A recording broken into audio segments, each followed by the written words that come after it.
Voilà, cette notion de corps, elle est vraiment à méditer, parce qu'elle est, quelque part, elle est fondamentale. Un corps pour Dieu, on s'entend. Hein. Et,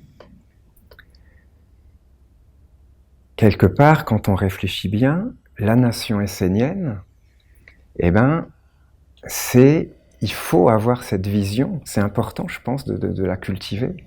C'est édifiant de la cultiver. Cette vision que la nation essénienne, c'est à la fois une âme et un corps. C'est quelque part une âme qui cherche à s'incarner dans un corps.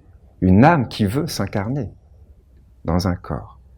Alors le corps, ben voilà, c'est les structures telles qu'on les connaît, les organes, la ronde des archanges, l'école essénienne, voilà, tous les différents organes de la nation essénienne sur la Terre. Voilà, ce sont ses œuvres, c'est comment elle apparaît, le passage du voile, le bon retournement du cœur, voilà, les villages esséniens, évidemment.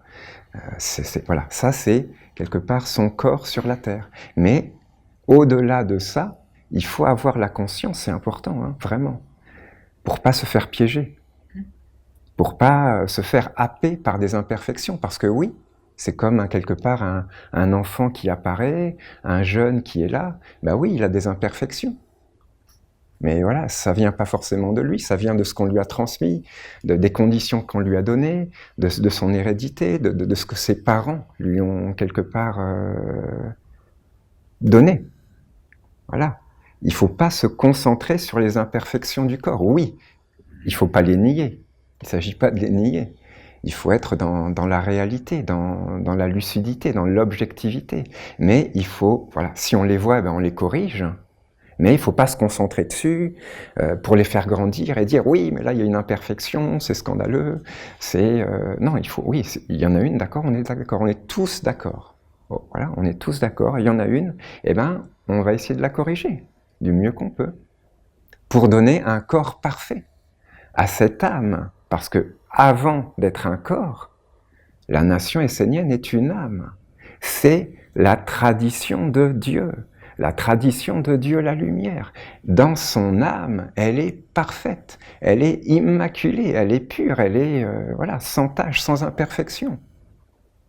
Et donc sur la terre, c'est à nous, en tant que parents de la lumière, en tant qu'Esséniens, hein, de faire en sorte que son corps soit parfait.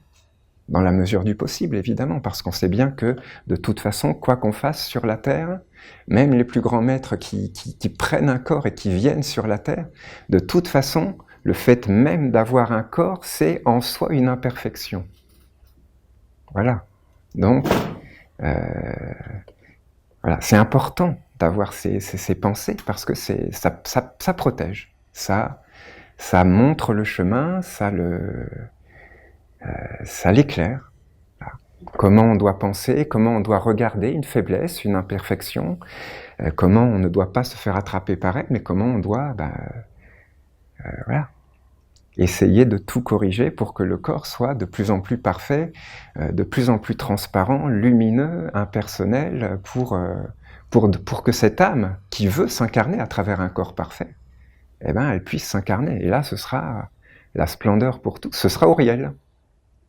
C'est l'œuvre d'Auriel, hein, de rendre le corps parfait, que la terre soit pure, divine, que le corps soit divin, jusque sur la terre, jusque dans les organes, voilà, tout.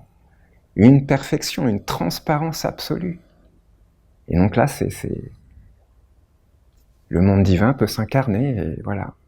Et ça rayonne, et ça guérit, et ça libère.